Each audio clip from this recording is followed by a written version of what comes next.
NDC का घोटाला हमारे सामने आया तो इसमें जांच चल रही है। जब नगर निगम ने अपने स्तर पर जांच की उसके बाद कंपनी को उन्होंने नगर निगम से चाहे कोई भी गुनेगार हो, चाहे नगर निगम के कर्मचारी अधिकारी हो या चाहे किसी पार्टी से संबंधित जुड़े हुए लोग हों या कोई भी एजेंट हो जो नगर निगम में घुमा करते थे, लोगों के काम कराया करते थे, कार्रवाई होनी चाहिए उनके खिलाफ। अगर कार्रवाई नहीं होगी तो लोगों का विश्वास उठ जाएगा कि पहले भी घोटालों में किसी तरह की कोई कार्रवाई हमारे चाहे इसमें अधिकारी हैं, चाहे हमारे कर्मचारी हैं, चाहे कंपनी के कोई भी व्यक्ति है, उसके खिलाफ पूरी तरह से कार्रवाई होनी भी चाहिए।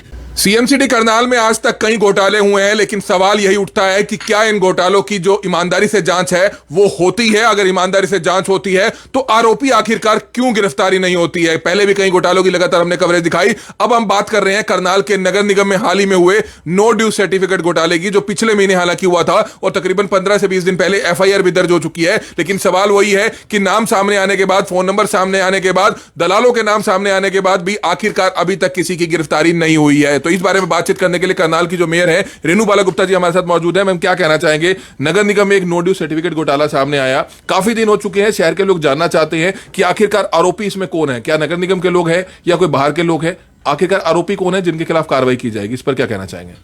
अभी जब ये नगर निगम का एनडीसी का घोटाला हमारे सामने आया तो इसमें जांच चल रही है। जब नगर निगम ने अपने स्तर पर जांच की उसके बाद कंपनी को उन्होंने नगर निगम से आउट कर दिया और इसके बाद ये केस टोटली साइबर सेल के पास, सीआईए के पास चला गया, जिसमें पुलिस अधिकारी अपनी स्तर पर जांच कर रहे हैं।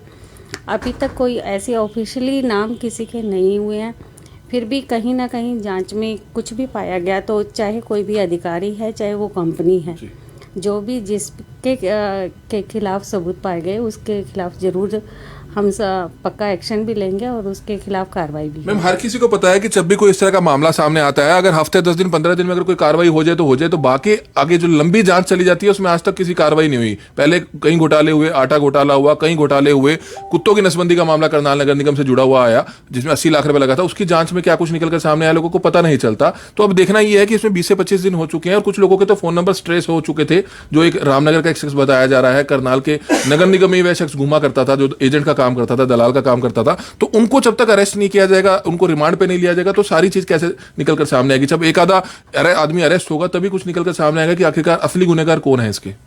अभी जो भी फ़ोन नंबर भी सामने आए हैं, जो नाम आप बता रहे हो कि सामने आए हैं, अभी उनमें से जैसे ऑथेंटिक नाम किसका नाम है, अभी हम बाकी जो हैं कर्मचारी हैं या जिसमें मेन नाम किसका है, इसकी जांच की जा रही है। और हम चाहते हैं कि कार्रवाई बिल्कुल फेयर तरीके से हो और इसीलिए जब तक ये कार्रवाई पूरी नहीं होगी, ऐसा नहीं है इस कार्रवाई को कोई अंजाम नहीं दिया जाएगा, जब तक ये कार्रवाई पूरी नहीं होगी तब तक हमारी कोई नया नो ड्यू सर्टिफिकेट इशू नहीं होगा।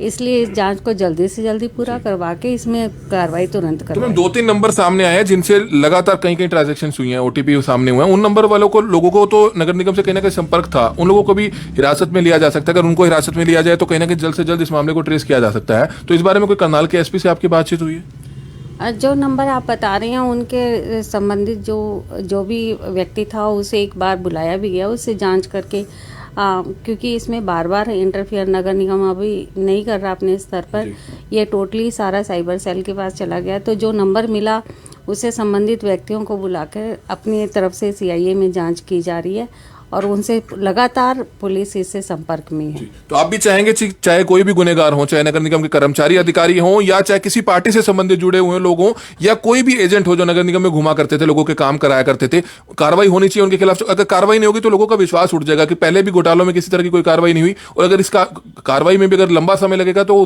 असली आरोपी नहीं गुनेगार अरेस्ट हो पाएंगे। नहीं, बिल्कुल होनी चाहिए और बिल्कुल फेयर भी होनी चाहिए, क्योंकि बहुत सारा ये इस तरह का मामला है, इसमें ज़्यादातर संपत्तियों का, जिसमें अपने सारी ज़िंदगी की कमाई लोगों की लगी हुई है और कहीं ना कहीं जिन्होंने भी, चाहे वो फर्जी रजिस्ट्रियाँ कहें, चाहे फर्जी एनडीसी कहें, किसी तरह से भी कहें, यदि उन्होंने लिया भी हुआ है तो कहीं ना कहीं इसमें एक तबका, हमारा गरीब तबका जुड़ा हुआ है, हमारा कहीं इस तरह के लोग समाज के जुड़े हुए हैं जिनको हमें ये है कि उनको किसी तरह से परेशानी ना हो आगे।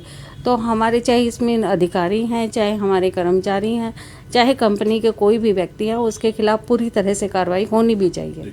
तो बिल्कुल ही आपने देखा कि करनाल की मेयर रेणुबाला गुप्ता से जो है करनाल ब्रेकिंग न्यूज लाइव बातचीत कर रहा था, लेकिन सवाल वही उठता है कि आखिरकार नो ड्यूज सर्टिफिकेट घोटाला हुए कई दिन हो चुके हैं, जांच में काफी कुछ निकलकर सामने आ चुका है, लेकिन अभी तक एक शख्स की भी गिरफ्तारी नहीं हुई है। अगर एक शख्स को भी उठाकर रिमांड लिया जाएगा तो अपने आप वो सब कुछ कबूल देगा। जिन लोगों के नंबर सामने आए हैं, जो 2 से 3 लोग ऐसे सामने आए हैं जो नगर निगम में लगातार आना जाना जिनका रहता था, और कहीं ना कहीं इन्वॉल्वमेंट उनकी भी है, और नगर निगम के कुछ कर्मचारी भी इसमें शामिल हो सकते हैं, जिससे जो है इनकार नहीं किया जा सकता। और खुद करनाल की मेयर रेणुबाला गुप्ता ने यह साफ कर दिया कि अधिकारी हो, कर्मचारी हो या कोई भी हो, उसके खिलाफ सख्त से सख्त कार्रवाई होनी चाहिए। तो उम्मीद करते हैं कि करनाल का नो ड्यू सर्टिफिकेट घोटाला पिछले घोटालों की तरह ठंडे बस्ते में ना चला जाए, और जल्द से जल्द जो असली गुनेगार है वो जनता के सामने आने चाहिए, उनके खिलाफ कार्रवाई होनी चाहिए और उनकी गिरफ्तारी होनी चाहिए। जब तक करनाल ब्रेकिंग न्यूज लगातार इस मामले को उठाता रहेगा, और हमारी आप सभी से अपील रहेगी कि जितने भी लोग इस वीडियो को देख रहे हैं, इस वीडियो को ज्यादा से ज्यादा जरूर शेयर कीजिएगा। Kamal media, Karnal breaking news, Karnal.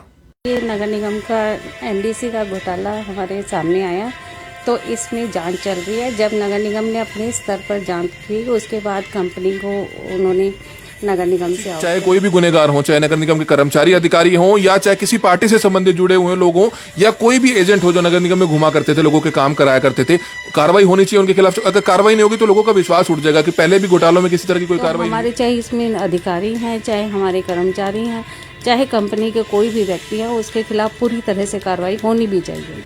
सीएमसीटी Karnal में आज तक कई घोटाले हुए हैं, लेकिन सवाल यही उठता है कि क्या इन घोटालों की जो ईमानदारी से जांच है वो होती है। अगर ईमानदारी से जांच होती है तो आरोपी आखिरकार क्यों गिरफ्तारी नहीं होती है। पहले भी कई घोटालों की लगातार हमने कवरेज दिखाई। अब हम बात कर रहे हैं करनाल के नगर निगम में हाल ही में हुए नो ड्यू सर्टिफिकेट घोटाले की, जो पिछले महीने हालांकि हुआ था और तकरीबन 15 से 20 दिन पहले एफआईआर भी दर्ज हो चुकी है। लेकिन सवाल वही है कि नाम सामने आने के बाद, फोन नंबर सामने आने के बाद, दलालों के नाम सामने आने के बाद भी आखिरकार अभी तक किसी की गिरफ्तारी नहीं हुई है। तो इस बारे में बातचीत करने के लिए करनाल की जो मेयर है रेणुबाला गुप्ता जी हमारे साथ मौजूद है। मैम, क्या कहना चाहेंगे? नगर निगम में एक नो ड्यू सर्टिफिकेट घोटाला सामने आया, काफी दिन हो चुके हैं, शहर के लोग जानना चाहते हैं कि आखिरकार आरोपी इसमें कौन है। क्या नगर निगम के लोग हैं या कोई बाहर के लोग हैं? आखिरकार आरोपी कौन है जिनके खिलाफ कार्रवाई की जाएगी, इस पर क्या कहना चाहेंगे?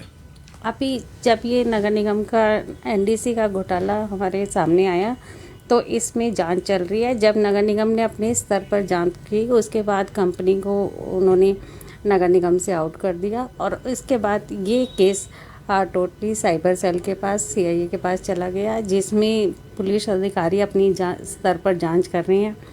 अभी तक कोई ऐसे ऑफिशियली नाम किसी के नहीं हुए हैं, फिर भी कहीं ना कहीं जांच में कुछ भी पाया गया तो चाहे कोई भी अधिकारी है, चाहे वो कंपनी है, जो भी जिसके के खिलाफ सबूत पाए गए उसके खिलाफ जरूर हम पक्का एक्शन भी लेंगे और उसके खिलाफ कार्रवाई भी। मैम, हर किसी को पता है कि जब भी कोई इस तरह का मामला सामने आता है, अगर हफ्ते 10 दिन 15 दिन में अगर कोई कार्रवाई हो जाए तो हो जाए, तो बाकी आगे जो लंबी जांच चली जाती है उसमें आज तक किसी कार्रवाई नहीं हुई। पहले कई घोटाले हुए, आटा घोटाला हुआ, कई घोटाले हुए, कुत्तों की नसबंदी का मामला करनाल नगर निगम से जुड़ा हुआ आया जिसमें 80 लाख रुपए लगा था, उसकी जांच में क्या कुछ निकलकर सामने आया लोगों को पता नहीं चलता। तो अब देखना यह है कि इसमें 20 से 25 दिन हो चुके हैं और कुछ लोगों के तो फोन नंबर ट्रेस हो चुके थे। जो एक रामनगर का एक शख्स बताया जा रहा है, करनाल के नगर निगम में वह शख्स घुमा करता था, जो एजेंट का काम करता था, दलाल काम करता था। तो उनको जब तक अरेस्ट नहीं किया जाएगा, उनको रिमांड पे नहीं लिया जाएगा, तो सारी चीज कैसे निकलकर सामने आएगी? जब एक आधा आदमी अरेस्ट होगा तभी कुछ निकलकर सामने आएगा कि आखिरकार असली गुनहगार कौन है इसके। अभी जो भी फ़ोन नंबर भी सामने आए हैं, जो नाम आप बता रहे हो कि सामने आए हैं, अभी उनमें से जैसे ऑथेंटिक नाम किसका नाम है, अभी हम बाकी जो हैं कर्मचारी हैं या जिसमें मेन नाम किसका है, इसकी जांच की जा रही है। और हम चाहते हैं कि कार्रवाई बिल्कुल फेयर तरीके से हो, और इसीलिए जब तक ये कार्रवाई पूरी नहीं होगी, ऐसा नहीं है इस कार्रवाई को कोई अंजाम नहीं दिया जाएगा, जब तक ये कार्रवाई पूरी नहीं होगी तब तक हमारी कोई नया नो ड्यू सर्टिफिकेट इशू नहीं होगा। इसलिए इस जांच को जल्दी से जल्दी पूरा करवा के इसमें कार्रवाई तुरंत करवाएं। तो 2-3 नंबर सामने आए हैं जिनसे लगातार कहीं ट्रांजैक्शंस हुई हैं, ओटीपी सामने हुए हैं। उन नंबर वालों को, लोगों को तो नगर निगम से कहीं ना कहीं संपर्क था, उन लोगों को भी हिरासत में लिया जा सकता है। अगर उनको हिरासत में लिया जाए तो कहीं ना कहीं जल्द से जल्द इस मामले को ट्रेस किया जा सकता है। तो इस बारे में कोई करनाल के एसपी से आपकी बातचीत हुई है? जो नंबर आप बता रहे हैं उनके संबंधित जो भी व्यक्ति था उसे एक बार बुलाया भी गया, उससे जांच करके क्योंकि इसमें बार बार इंटरफियर नगर निगम अभी नहीं कर रहा अपने स्तर पर, ये टोटली सारा साइबर सेल के पास चला गया। तो जो नंबर मिला उसे संबंधित व्यक्तियों को बुलाकर अपनी तरफ से सीआईए में जांच की जा रही है, और उनसे लगातार पुलिस इससे संपर्क में है। तो आप भी चाहेंगे चाहे कोई भी गुनहगार हो, चाहे नगर निगम के कर्मचारी अधिकारी हों या चाहे किसी पार्टी से संबंधित जुड़े हुए लोग हों या कोई भी एजेंट हो जो नगर निगम में घुमा करते थे, लोगों के काम कराया करते थे, कार्रवाई होनी चाहिए उनके खिलाफ। अगर कार्रवाई नहीं होगी तो लोगों का विश्वास उठ जाएगा कि पहले भी घोटालों में किसी तरह की कोई कार्रवाई नहीं हुई, और अगर इसका कार्रवाई में भी अगर लंबा समय लगेगा तो असली आरोपी नहीं गुनहगार अरेस्ट हो पाएंगे। नहीं, बिल्कुल होनी चाहिए और बिल्कुल फेयर भी होनी चाहिए, क्योंकि बहुत सारा ये इस तरह का मामला है। इसमें ज़्यादातर संपत्तियों का, जिसमें अपने सारी ज़िंदगी की कमाई लोगों की लगी हुई है, और कहीं ना कहीं जिन्होंने भी, चाहे वो फर्जी रजिस्ट्रियाँ कहें, चाहे फर्जी एनडीसी कहें, किसी तरह से भी कहें, यदि उन्होंने लिया भी हुआ है तो कहीं ना कहीं इसमें एक तबका, हमारा गरीब तबका जुड़ा हुआ है, हमारा कहीं इस तरह के लोग समाज के जुड़े हुए हैं जिनको हमें ये है कि उनको किसी तरह से परेशानी ना हो आगे। तो हमारे, चाहे इसमें अधिकारी हैं, चाहे हमारे कर्मचारी हैं, चाहे कंपनी के कोई भी व्यक्ति है, उसके खिलाफ पूरी तरह से कार्रवाई होनी भी चाहिए। तो बिल्कुल ही आपने देखा कि करनाल की मेयर रेणुबाला गुप्ता से जो है करनाल ब्रेकिंग न्यूज लाइव बातचीत कर रहा था, लेकिन सवाल वही उठता है कि आखिरकार नो ड्यूज सर्टिफिकेट घोटाला हुए कई दिन हो चुके हैं, जांच में काफी कुछ निकलकर सामने आ चुका है, लेकिन अभी तक एक शख्स की भी गिरफ्तारी नहीं हुई है। अगर एक शख्स को भी उठाकर रिमांड लिया जाएगा तो अपने आप वो सब कुछ कबूल देगा। जिन लोगों के नंबर सामने आए हैं, जो 2 से 3 लोग ऐसे सामने आए जो नगर निगम में लगातार आना जाना जिनका रहता था, और कहीं ना कहीं इन्वॉल्वमेंट उनकी भी है, और नगर निगम के कुछ कर्मचारी भी इसमें शामिल हो सकते हैं, जिससे जो है इनकार नहीं किया जा सकता। और खुद करनाल की मेयर रेणुबाला गुप्ता ने यह साफ कर दिया कि अधिकारी हो, कर्मचारी हो या कोई भी हो, उसके खिलाफ सख्त से सख्त कार्रवाई होनी चाहिए। तो उम्मीद करते हैं कि करनाल का नो ड्यू सर्टिफिकेट घोटाला पिछले घोटालों की तरह ठंडे बस्ते में ना चला जाए, और जल्द से जल्द जो असली गुनहगार है वो जनता के सामने आने चाहिए, उनके खिलाफ कार्रवाई होनी चाहिए और उनकी गिरफ्तारी होनी चाहिए। जब तक करनाल ब्रेकिंग न्यूज लगातार इस मामले को उठाता रहेगा, और हमारी आप सभी से अपील रहेगी कि जितने भी लोग इस वीडियो को देख रहे हैं, इस वीडियो को ज्यादा से ज्यादा जरूर शेयर कीजिएगा। Kamal media, Karnal breaking news, Karnal.